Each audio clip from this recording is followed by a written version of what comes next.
पर पार्टी की तरफ से इस्तकबाल करता हूँ। आज आप लोगों को इसलिए याद किया गया है, 2-3 रोज़ पहले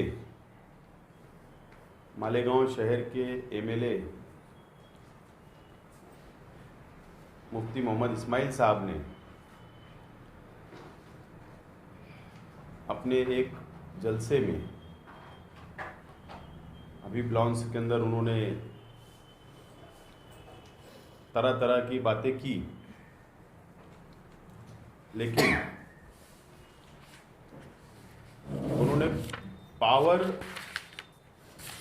बिजली कंपनी के ताल्लुक से भी शहर को गुमराह करने का काम किया।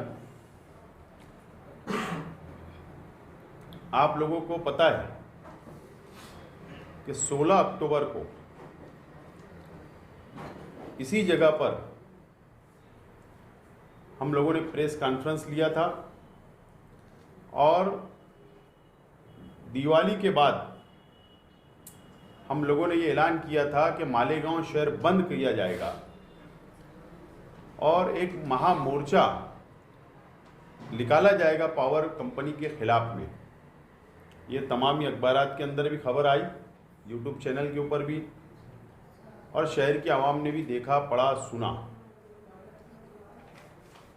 लेकिन उसके दूसरे ही रोज़ मुफ्ती मोहम्मद इस्माइल साहब इस्लामपुरे के अंदर बिजली कंपनी के कर्मचारी ऑफिसरान के साथ जो भी उनके वहाँ पर उनको बहस हुई, पुलिस स्टेशन में गए। खैर, अच्छा काम है, उनकी भी जिम्मेदारी ये करना चाहिए। लेकिन जलसे में तरह तरह के इल्ज़ामात हम लोगों पर लगाए और शहर को गुमराह करने का काम उन्होंने किया। मेरा इल्ज़ाम है कि मुफ्ती मोहम्मद इस्माइल कासमी साहब बिजली कंपनी से मिलीभगत करते हुए हमारी तहरीक को डायनामेट करने के लिए असल में दूसरे तीसरे दिन इस्लामपुरे के अंदर जाकर वो धड़के वहाँ बैठे और बहस की। और जो इल्ज़ामात उन्होंने लगाए, तरह तरह के इल्ज़ामात लगाए, वो भी एक हथकंडा इस्तेमाल किया गया।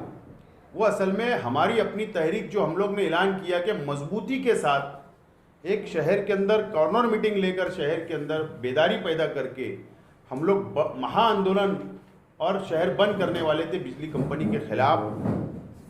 तो मुफ्ती इस्माइल साहब ने हमारी तहरीक को डायनामेट करने का काम किया और एक अलग तरीके से माहौल पैदा करने का शहर के अंदर काम किया। अगर मुफ्ती मोहम्मद इस्माइल साहब तहरीक चलाना चाहते हैं तो आज हम लोग मुफ्ती मोहम्मद इस्माइल कासमी साहब को नवंबर एंड तक मुफ्ती मोहम्मद इस्माइल कासमी साहब को वक्त देते हैं कि आप पावर बिजली कंपनी के खिलाफ पर रास्ते पे उतरो, शहर बंद करो, तहरीक चलाओ।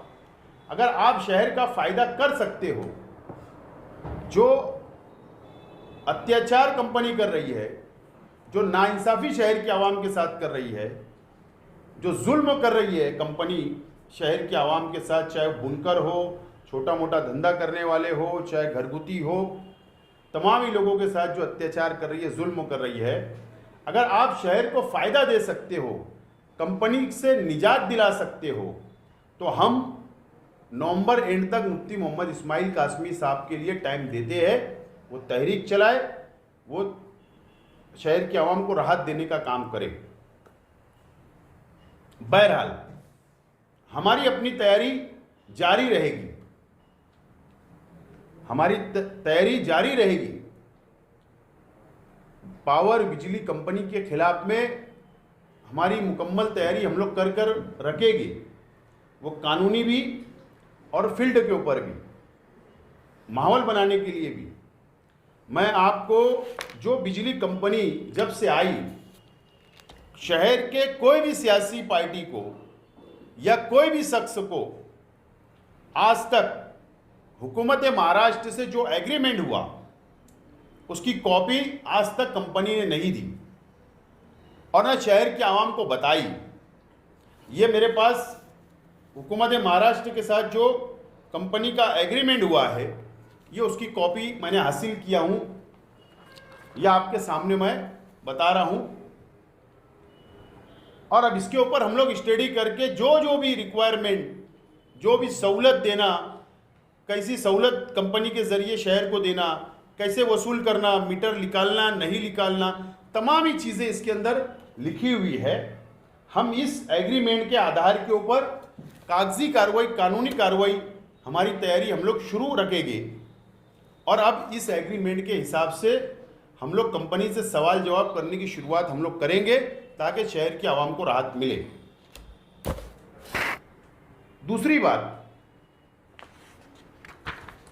पावर कंपनी से हमारे कई सवालात हम लोग पूछ रहे हैं, महावितरण से हम लोग कई सवालात पूछ रहे हैं, और जो सेंट्रल गवर्नमेंट का फाइनेंस डिपार्टमेंट होता है, जो कर्मचारी का पीएफ काटती है,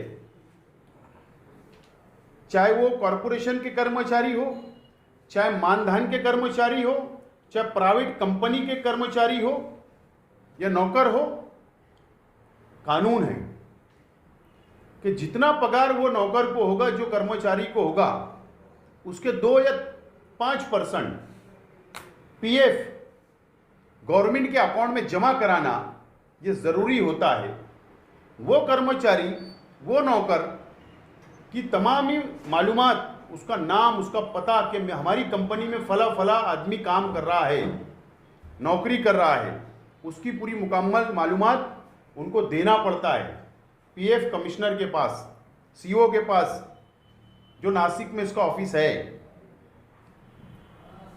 मेरा इल्ज़ाम है कि पावर कंपनी जितने भी कर्मचारी का इस्तेमाल कर रही है वो रिकॉर्ड पर नहीं है,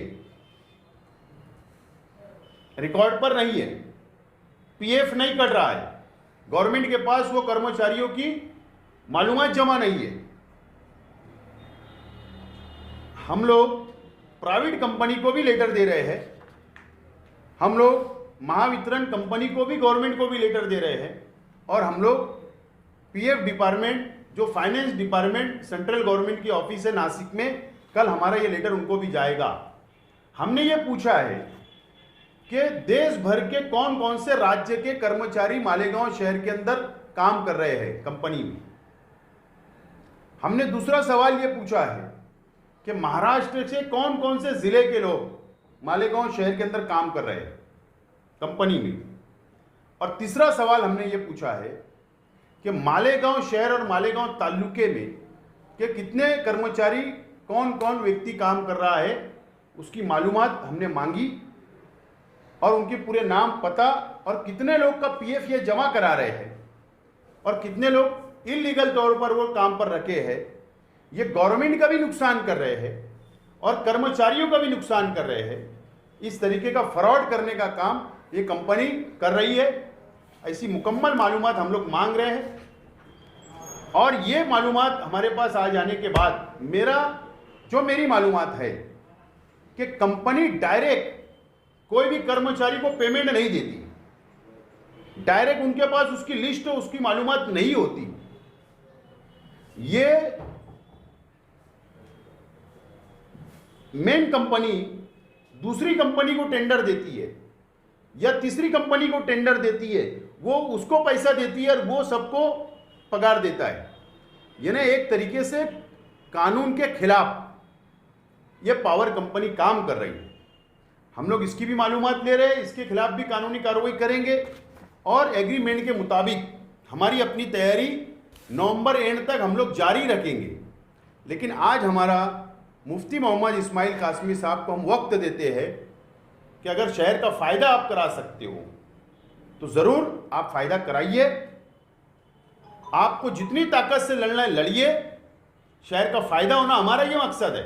हमने अगर ऐलान किया था शहर बंद करने का, हमने ऐलान किया था मोर्चा निकालने का, तो शहर के हित में, शहर के आम को फ़ायदा हो, जुल्मों के खिलाफ हमने ऐलान किया था, लेकिन मुफ्ती इस्माइल साहब कंपनी से मिली भगत करके, मेरा इल्ज़ाम है कि वो तहरीक को डायनामाइट कर रहे थे।